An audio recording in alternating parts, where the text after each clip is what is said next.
Narcissistic abuse is not just a bad relationship, my friend. It is literally the same blueprint the CIA uses for interrogation and brainwashing. It's called KUBARK. If you don't know what KUBARK is, look it up. It's basically a psychological coercion manual. So let's break this down together and let's look at the similarities between KUBARK and narcissistic abuse. KUBARK outlines how to break down a person's identity, sense of reality, and resistance so that they will become compliant and dependable. This sounds so familiar. It sounds exactly like what a narcissist does to its supply. KUBARK uses isolation to cut people off from outside perceptions of reality and outside influence.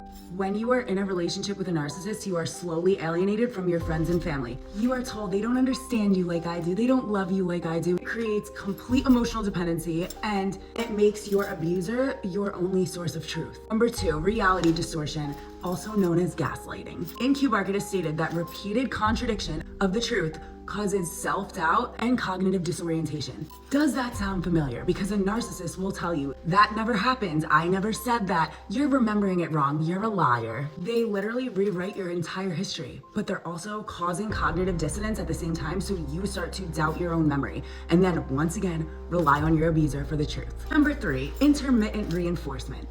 KUBARK states that unpredictable rewards result in compliance. Keyword, unpredictable. This is love bombing for a narcissist. They will treat you cold one day. They will literally, verbally, mentally, emotionally, sometimes physically annihilate your sense of self.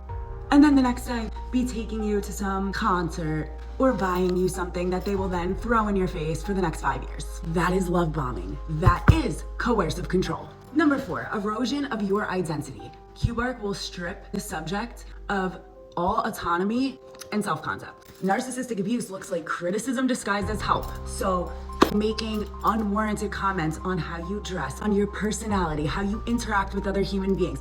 After making some very low dig at you, say, I was just trying to help you.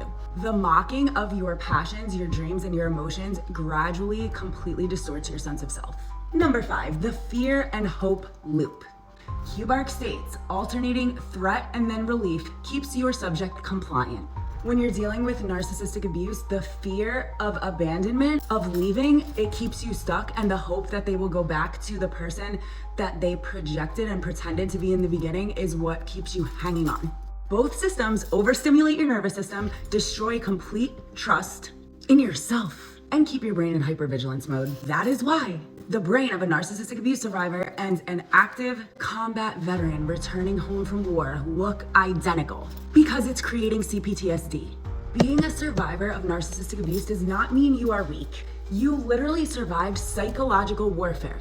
Look up KUBARK. Tell me it is not exactly the fucking same. You have to completely retrain your nervous system. You have to educate yourself, because awareness leads to healing. Awareness leads to calming your nervous system down. Awareness leads to remembering that you're not fucking crazy. They just made you believe you are crazy. But remember, no contact is essential, because you cannot heal in the same environment that hurt you. No contact, no contact, no contact. I will say this until the day I die. You cannot sit here and still walk on eggshells with this person. I don't give a fuck if you have to co-parent with them. Figure out a way to be the gray rock. Say nothing. Do not emotionally react, because you are feeding the monster.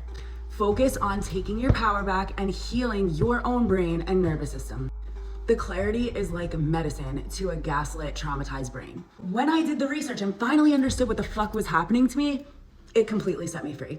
I'm here to educate and support every single one of us through this awakening.